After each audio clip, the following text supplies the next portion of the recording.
Okay guys, we're coming back at you guys with a new video. We ordered this to finalize the truck once we get some better weather again. It's been raining out of nowhere. Anyways, part number 1015 by Mr. Gasket Company. Okay, that's what that says, Mr. Gasket Co. Alright, anyways, I'll get in there a little closer.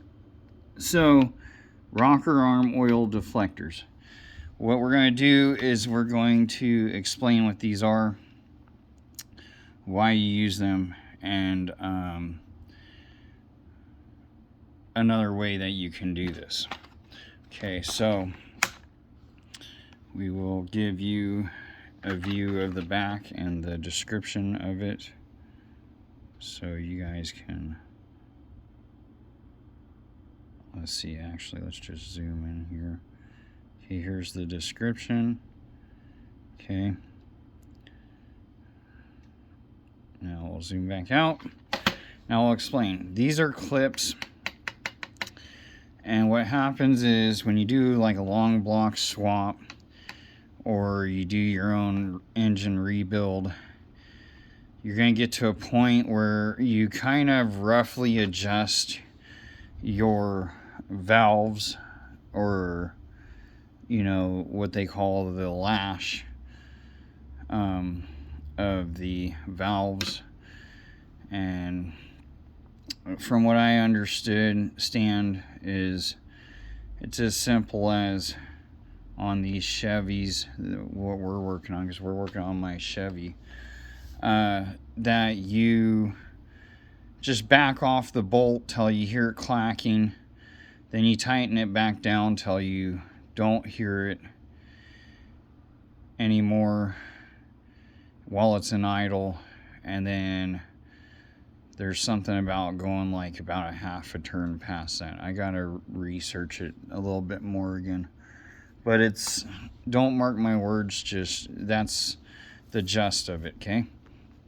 But we're not going to get into that. This is a little light, so I kind of already pre-drew a thing here, and I don't know, maybe I can zoom in on that. Yeah, so okay. So here's the thing. Those little clips here, what they do is right here, this right here is called a push rod. Okay, and some of the push rods are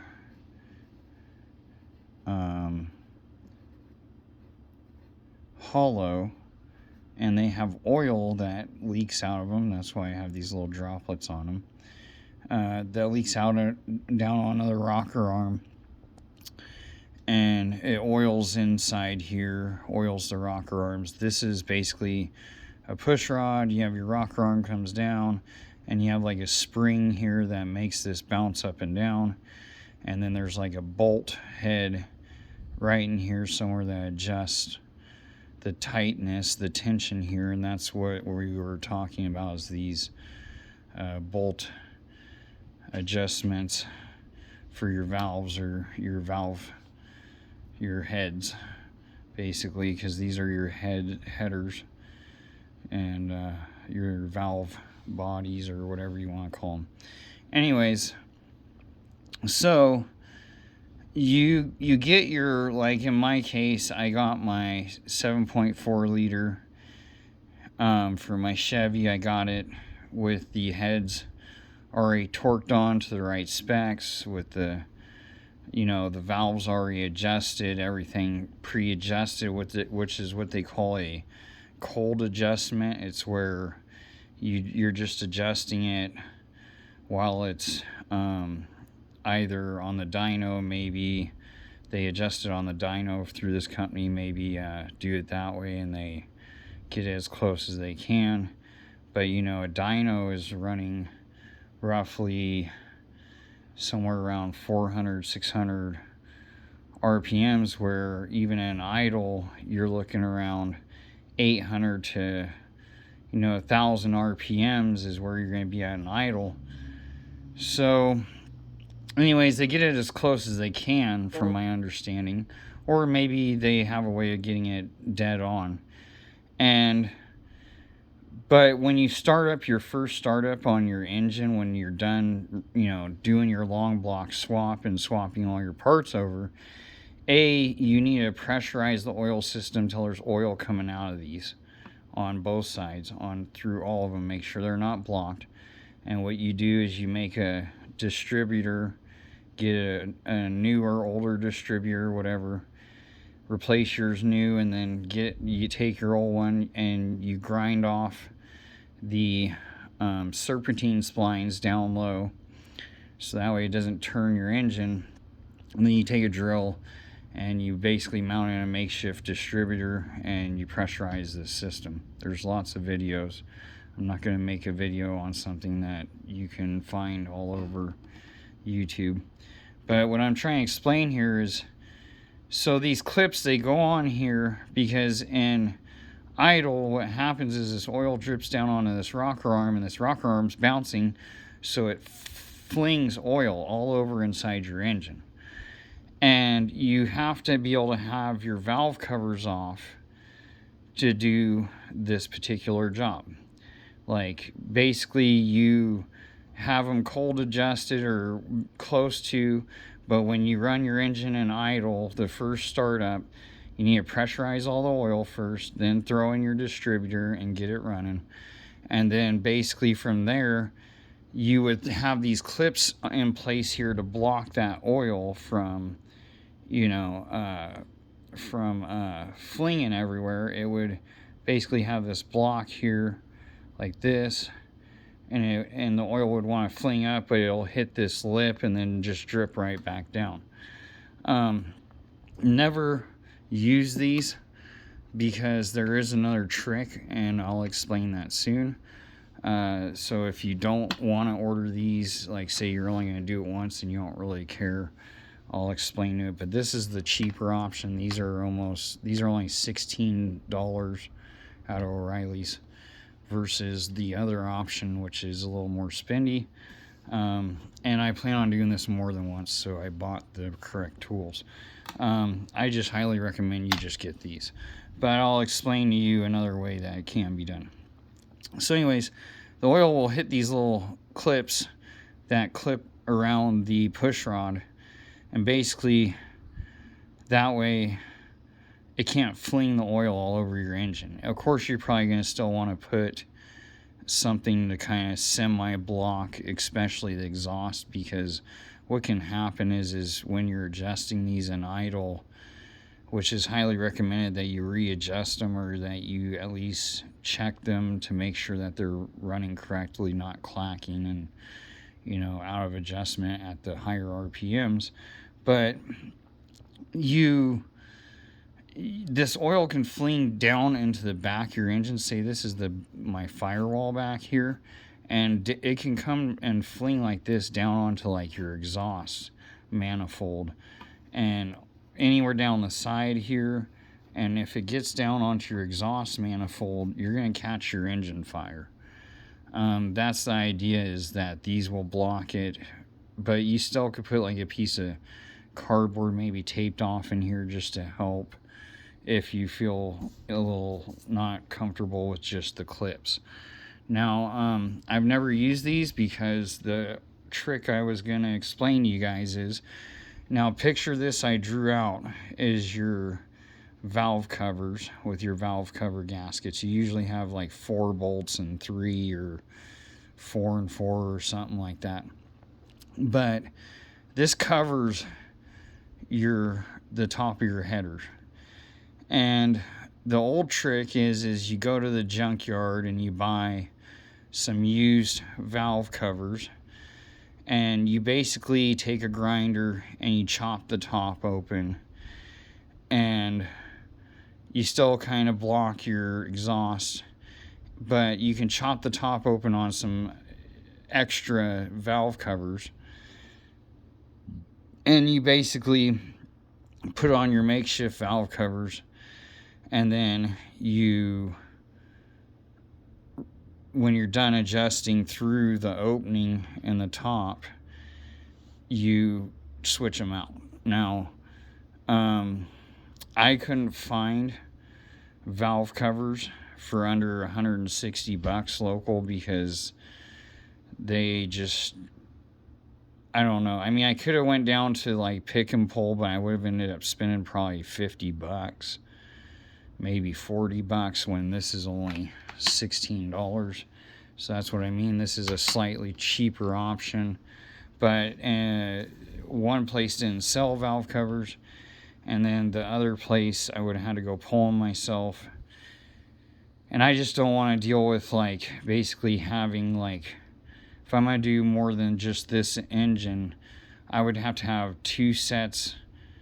I mean, I'd have to have a set of valve covers for every motor that I plan on doing. And I don't want to have a bunch of big valve covers laying around my shop. So this is why I recommend these is these are small. I mean, look, there's my hand. You can put these in your toolbox and use them on any engine that basically they're specifying Chevrolet, Ford, Pontiac, which is nice because they're saying, you know, your hot rod helper. So I'm assuming for mostly classics, but that's what I'm going to be dealing with. And it eliminates having to have valve covers laying everywhere for whatever make, model, engine, you know, because you got to have the correct size to do the right job. But that gives you two options. You have the clips, and then you have the valve cover idea where you would basically just chop out the center of the valve cover all the way around, and that way the edge, it kind of comes up and curves, and then you chop out the flat part. That way you could get in there with your wrench and adjust, but the sidewall would be blocking the oil from flinging out the sides basically.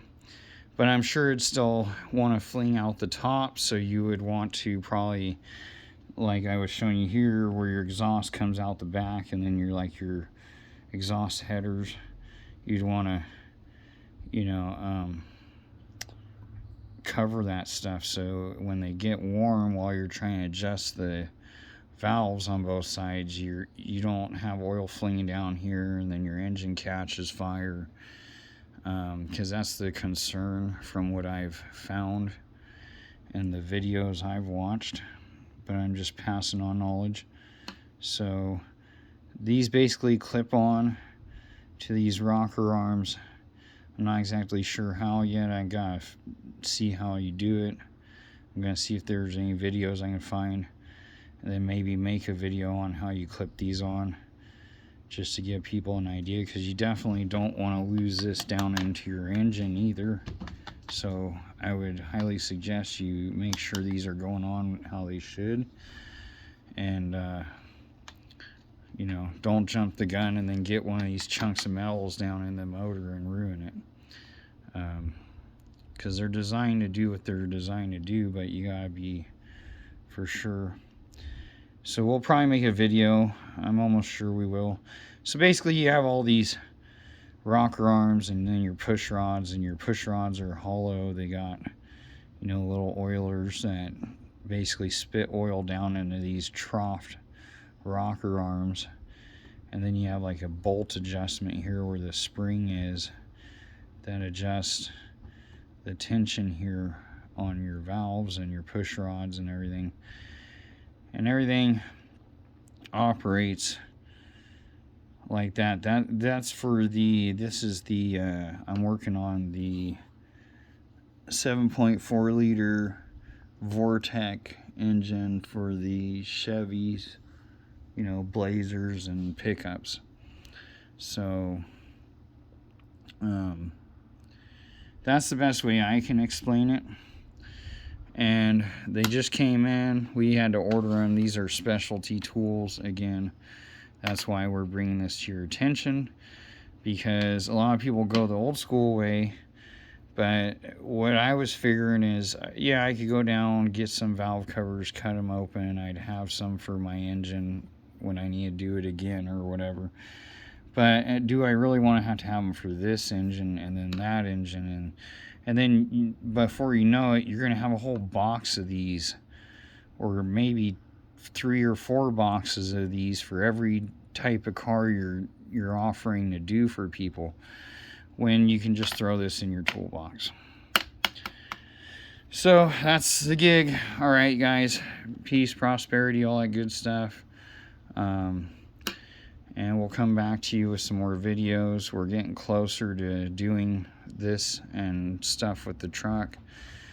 I just haven't been feeling good lately, so you know, health is health, and it can affect everybody. So anyways, just some advice.